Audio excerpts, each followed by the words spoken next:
ज़रा ज़रा। अनिकांत जब से नहाकर आए हैं बस लगातार यही गाना गुनगुना रहे हैं। उनकी बीवी एकटक उन्हें देख रही है और हैरान हो रही है, क्योंकि जो लोग उन्हें बहुत करीब से जानते हैं उन्हें एहसास है कि अनिकांत को फिल्मी गानों से कितनी कितनी नफरत है। सिर्फ फिल्मों से ही नहीं बल्कि पूरी फिल्मी कल्चर से। विधायक के पद पर बैठे हुए इंसान को संजीदा होना चाहिए, वे अक्सर कहते थे। अनिकांत इंदौर शहर की एक विधानसभा सीट से विधायक हैं, माने हुए जनप्रतिनिधि हैं। केंद्र सरकार तक उनकी खबरें पहुंचती हैं। स्वभाव से बेहद बेहद सीरियस हैं, संजीदा हैं, या यूं कहना चाहिए कि कुछ कुछ खड़ूस भी हैं। वे और उनकी पार्टी भारतीय संस्कृति को बचाए रखने के कट्टर प्रशंसक हैं, तो स्वाभाविक रूप से फिल्मी गानों के विरोधी भी हैं। उम्र का असर उनके शरीर पर दिखने लगा है। सिर के ज़्यादातर बाल सफ़ेद हो चुके हैं। पत्नी आए दिन उम्र का ताना मारती है, कहती रहती है बाल कलर कर लेने चाहिए, पर वे हमेशा टाल देते हैं। कहते हैं कि मेरा व्यक्तित्व मेरा हुलिया है। मेरा व्यक्तित्व मेरा हुलिया नहीं है, बल्कि मेरे द्वारा किए गए जनता के काम है। एक सफ़ेद कुर्ता पजामा, कुर्ते की जेब में रखा मॉन्ट ब्लैंक का पेन और बेतरतीब से बिखरे हुए बाल। शायद ही कोई नेता आज के ज़माने में इतना तपस्वी जीवन जीता हो। लाखों रुपए के अरमानी सूट, महंगी रोलेक्स की घड़ियाँ, कीमती जूते अलमारी में सब पड़े धूल फाँक रहे हैं। कोई कितना भी कह ले, पर अनिकांत से कोई जीत नहीं सकता।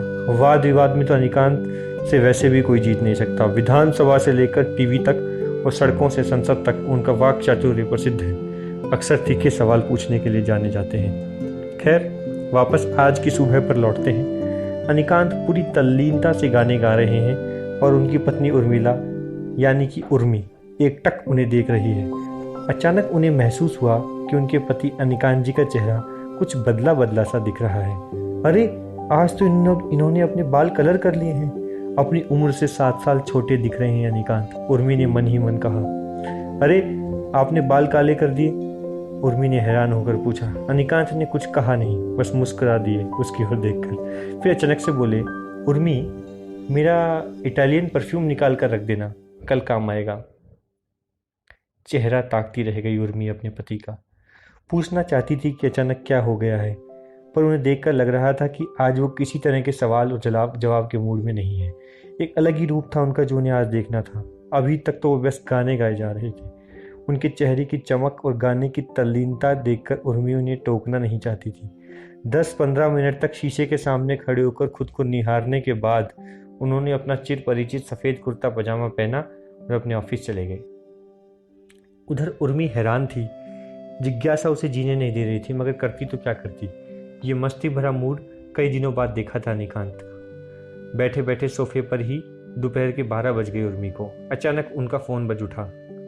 निकांत का फ़ोन था। सुनो उर्मी, कल मेरे कॉलेज का रीयूनियन है, सभी पुराने दोस्त मिलेंगे, फैमिली के साथ जाना है, थोड़ा वक्त निकाल कर रखना, बाद में फ़ोन करता हूँ। और फ़ोन काट दिया। अच्छा, तो इसके लिए इतना श्रृंगार हो रहा है, उर्मी ने मुस्कुरा कर कहा। पर कॉलेज के रीयूनियन के लिए इतना श्रृंगार पिछले महीने जब दिल्ली गए थे प्राइम मिनिस्टर ऑफिस में, तब भी नहीं इतना श्रृंगार किया था। उधर अपने केबिन में निकांत बिना वजह मुस्कुरा रहे हैं। आज के सारे अपॉइंटमेंट्स कैंसिल कर दिए हैं उन्होंने। खुद अनन्या मैडम ने फ़ोन किया था, जोर से बोल उठे निकांत। फिर होठ भींच लिए, चोर नज़र से इधर उधर देखने लगे कि कहीं किसी ने सुन तो नहीं लिया। फिर चैन की सांस ली। कमरे में उनके अलावा और कोई नहीं था। अनन्या मैडम दरअसल उनकी टीचर नहीं थी, बल्कि कॉलेज की सीनियर थी। जब उन्होंने ग्रेजुएशन में एडमिशन लिया था तब वो उसी कॉलेज से पीएचडी कर रही थी, फिलोसॉफी में। फिलोसॉफी मतलब दर्शन शास्त्र। गजब की पकड़ थी अनन्या मैडम के अपने विषय पर और भाषा पर। कॉलेज का नियम था कि ग्रेजुएशन की कक्षाएं पीएचडी के विद्यार्थी लेते थे, इसलिए अनिकांत का दर्शन शास्त्र और दर्शन दोनों उनके जिम्मे था। अनिकांत ने उन्हें पहले लेक्चर में देखा था और अपना दिल और दिमाग सब कुछ उन्हें दे बैठे थे। एक अजीब सी नफासत थी उनके अंदाज में। बिल्कुल बिल्कुल गोरा चेहरा, तरतीब से कटे भूरे हुए बाल, हल्के गुलाबी रंग की लिपस्टिक। गाहे बेगाहे जब हंसती थी तो झक सफ़ेद दांत नजर आ जाते थे। कई बार उन्हें बस देखते रह जाते थे अनिकांत एकटक। कई बार उनका ध्यान वापस लाने के लिए चौक का टुकड़ा फेंक कर मारा करती थी अनन्या। ये सारे चौक के टुकड़े आज तक सहेज कर रखे हैं निकांत ने एक डिब्बे में, नोट्स लेने, डाउट सॉल्व करने के बहाने। एक गुलाबी सी दोस्ती करने में कामयाब हो गई थी अनिकांत। अनन्या भी अब उनके साथ वक्त बिताना पसंद करने लगी थी। 7 साल का फर्क था। उम्र और समझदारी दोनों में ही बड़ी थी अनन्या। अक्सर अनिकांत को बच्चा कहकर चिढ़ाती थी। वो झेप से जाते थे। वो कब अनिकांत को अन्नी कहने लगी थी, दोनों को पता ही नहीं चला। उस दौर में फिल्मी गानों का बहुत प्रचलन था।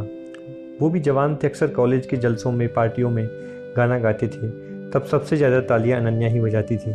ज़रा ज़रा वाला गाना जब भी अनिकांत गाते थे तब वंस मोर अन्नी कहकर चिल्लाने लगती थी। अनन्या की सहेलियां अक्सर उसे समझाती थी कि यह हरकतें बिल्कुल भी ठीक नहीं है। टीचर और स्टूडेंट के बीच एक कांच की दीवार हमेशा रहनी चाहिए। 7 साल ही सही पर वो तुमसे छोटा है, तुम्हारा स्टूडेंट है। यह सुनकर अनन्या भी हंस देती थी। उससे शादी करने की बात थोड़े ही कह रही हूँ, बस गाने की तारीफ कर रही हूँ। तभी दरवाजे पर एक दस्तक हुई और अनिकांत जी यादों के झरोखों से निकलकर वर्तमान में आ गए। उनका चपरासी था। शाम की चाय लाया था। चाय का वक्त भी हो गया था। पूरा दिन ऑफिस में बैठकर ऐसे ही बीत गया था, पता ही नहीं चला। घर आए, थोड़ी देर सोफे पे बैठे, फिर अपनी पत्नी को पुकारा, उर्मी, ओ उर्मी। हाँ बोलिए। कल आ रही हो ना वहाँ पर? प्रश्नवाचक नज़रों से उन्होंने उसे देखा। हाँ, अब आपका इतना आग्रह है तो ज़रूर चलूँगी, शरारती सी मुस्कान के साथ उर्मी ने कहा। सुनो, ये पहन लेना कल। ऐसा कहकर उन्होंने अपने हाथ से एक डिब्बा थमा दिया और चले गए अपने कमरे में। उनके जाने के बाद उर्मी ने खोलकर देखा। डायमंड नेकलेस था उसमें। तुरंत जाकर थैंक्स बोलना चाहती थी उर्मी। तब तक अनिकांत सो चुके थे, एक अलग ही मुस्कान होठों पे लेकर। इस नींद को नहीं तोड़ना चाहती थी। जब मुस्कान अपने पति के चेहरे पर देखने के लिए कुछ भी कर सकती थी उर्मी, वो भी मुस्कुराकर उनके बगल में ही आकर लेट गई। धीरे धीरे नींद ने दोनों को अपने आगोश में ले लिया। अगली सुबह उर्मी से भी जल्दी उठ गए अनिकांत। चाय की 2 प्यालियां लेकर आए थे और धीरे से आवाज लगाकर उठाया। अब ये ज्यादा हो रहा है, उर्मी ने मन ही मन कहा। यह तो अनिकांत ने पिछले 5-6 साल में कभी नहीं किया था। कभी चाय नहीं बनाई थी। पूछना चाहती थी उर्मी उनसे कि क्या बात है आज, सूरज पश्चिम से कैसे निकला है, पर नहीं पूछ पाई। तब तक खुद ही बोल पड़े अनिकांत। बड़े दिनों बाद आज खुद की हाथ की चाय पीने का मन किया, बस इसलिए। ज़्यादा मत सोचो तुम। हाँ, तो मैं कुछ कह थोड़ी रही हूँ, शरारती से मुस्कान बिखेर दी उर्मी ने। फिर अचानक बोल उठे अनिकांत, शाम को 4 बजे चलना है। और फिर चाय खत्म करके नहाने चले गए अनिकांत। ताकीद करके गए हैं कि किसी भी सूरत में लेट नहीं होना है। अभी शाम को घंटे पर तैयार होने के बाद अनिकांत अब निकले हैं अपने कमरे से। उन्हें बस देखती रह गई उर्मी। अरमानी का डार्क ब्राउन सूट, सोने के फ्रेम वाला चश्मा और मंद मंद महकता हुआ इटालियन परफ्यूम। चलो, मैं गाड़ी के नीचे तुम्हारा इंतजार कर रहा हूँ। गाड़ी में धीमा धीमा सा म्यूजिक चल रहा था। 20 मिनट तक लगातार गाड़ी चलने के बाद वे पहुंचे। पार्टी JW मैरियट में रखी गई थी। पहले नॉर्मल ड्रिंक्स का दौर चला। कुछ बेहद खास दोस्त थे अनिकांत के, जिनसे वे बेहद गर्मजोशी से मिले थे। थोड़ी देर तक तो ये बेतकल्लुफी चली। फिर वापस अनिकांत जी उसी मोड में आ गए, एक स्वच्छ छवि वाला राजनेता। लोग भी उनके विधायक आभामंडल की चपेट में आ गए।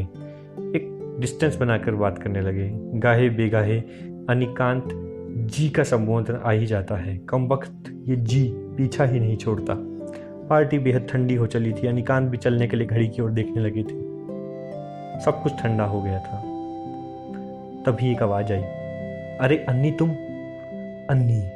अनिकांत को इस नाम से बुलाने वाले काफी कम लोग बचे थे इस दुनिया में। अनिकांत ने पीछे मुड़कर देखा तो एक अधेड़ उम्र की औरत खड़ी थी, गुलाबी सा सूट पहने हुए। अरे ये तो अनन्या थी, मतलब अनन्या मैडम। आज भी उतनी ही खूबसूरत, चेहरे पर वही नफासत, आवाज में वैसी ही कशिश। हाँ, उम्र का थोड़ा असर दिखने लगा था।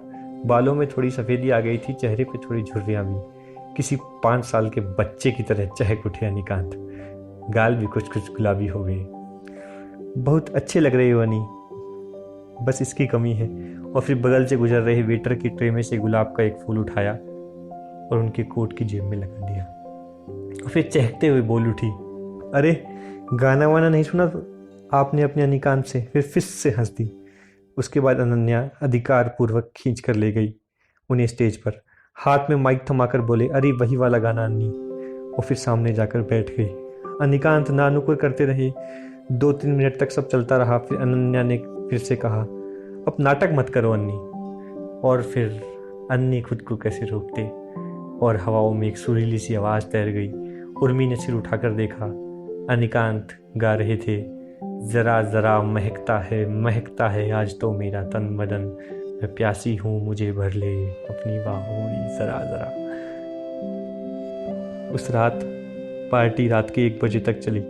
बहुत गाने गाए अनिकांत ने, बहुत चुटकुले सुनाए। अनिकांत और उर्मी जब तक घर पहुंचे रात के 2 बज चुके थे। अनिकांत बहुत थक चुके थे, जाते ही सो गए, पर उर्मी जाग रही थी। न जाने क्यों उर्मी जाग रही थी। उसने आज इतना जिंदा दिल अनिकांत कभी नहीं देखा था। जिम्मेदारियों ने वो जिंदा दिली छीन ली थी उनसे। वो बस सोच रही थी, बस सोचती ही जा रही थी। तभी उसकी नज़र टेबल पर पड़े उनके कोट पर पड़ी। थकान के कारण वहीं रख दिया था उन्होंने। उसे उठाकर रखने के लिए उठी तो देखा गुलाब का फूल अब भी उनके कोट की जेब में लगा मुस्कुरा रहा है। उर्मी ने गुलाब का वो फूल लिया, पास ही रखी एक किताब में सहेज कर रख लिया, बस ऐसे ही, और फिर किताब को तकिए के नीचे रखा और सो गई। पता नहीं क्यों। हम चहक रहे थे गज़लों की किताब की तरह। हम चहक रहे थे गज़लों की किताब की तरह। उन्होंने हमें सहेज कर रख लिया महकते